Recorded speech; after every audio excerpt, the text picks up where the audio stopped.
சித்தி, நீங்க என்ன கேட்டாலும் நான் அதை தருவேன். தைரியமா கேளுங்க. அது இல்ல இந்திரா, எனக்கு எதுவும் வேண்டாம். என்ன சம்பந்தி நீங்க இன்னும் வேண்டாம் வேண்டான்னு சொல்லிட்டு இருக்கீங்க? அதான் உங்க பொண்ணு நீங்க வேண்டான்னு சொன்னாலும் உங்களுக்கு gift தந்தே தான் தீருவேன்னு சொல்லிட்டாங்கல்ல. அந்த gift உங்களுக்கு பிடிச்சிருந்தா அது இன்னும் நல்லா இருக்கும்ல.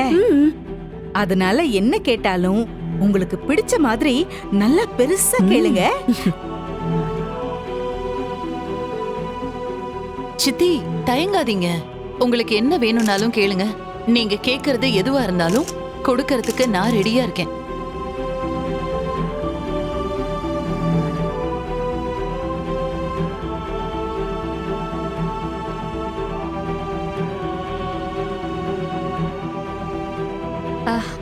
எங்க கிட்ட எதுவும் இல்லைன்னாலும் பரவாயில்ல.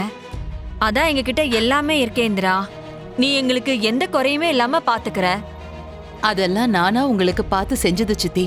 ஆனா உங்களுக்குன்னு தனியா ஏதாவது ஆசை இருக்கும்ல, அது என்னன்னு சொல்லுங்க, நான் நிறைவேற்றி வைக்கிறேன். இது உங்களோட 30வது கல்யாண நாளுக்காக நான் உங்களுக்கு செஞ்சதா இருக்கட்டும்.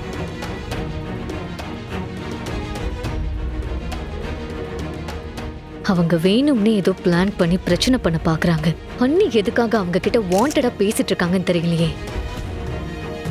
இதுக்கு மேல எனக்குன்னு பெருசா என்ன ஆசை இந்திரா இருக்க போகுது? என்ன எப்பவுமே உனக்கு அப்புறம் கபிலன் தான் எல்லாமேன்னு நீ அடிக்கடி சொல்லுவ. ஆமா, அது வெறும் வார்த்தையா மட்டும் இல்லாம இருந்தா நல்லா இருக்கும். சித்தி, நான் இப்பவும் அதைத்தான் சொல்றேன். எனக்கு அப்புறம் என்கிட்ட இருக்கிற எல்லாமே கபிலனுக்கு தான். அவனுக்கு மட்டும்தான் நான் அந்த அதிகாரத்தை கொடுத்திருக்கேன். அதுல எந்த மாற்றமும் இல்ல. இதுக்கு மேலையும் நீங்க என்ன செய்யணும்னு சொல்லுங்க, நான் அதை செய்யறேன்.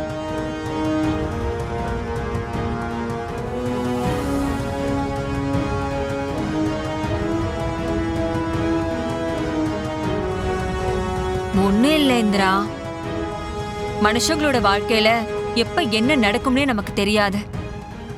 அதனால உன் பேர்ல இருக்கிற எல்லா சொத்தையும் இப்பவே கபிலன் பேருக்கு மாத்தி கொடுத்துட்டீன்னா நான் கொஞ்சம் நிம்மதியா இருப்பேன்.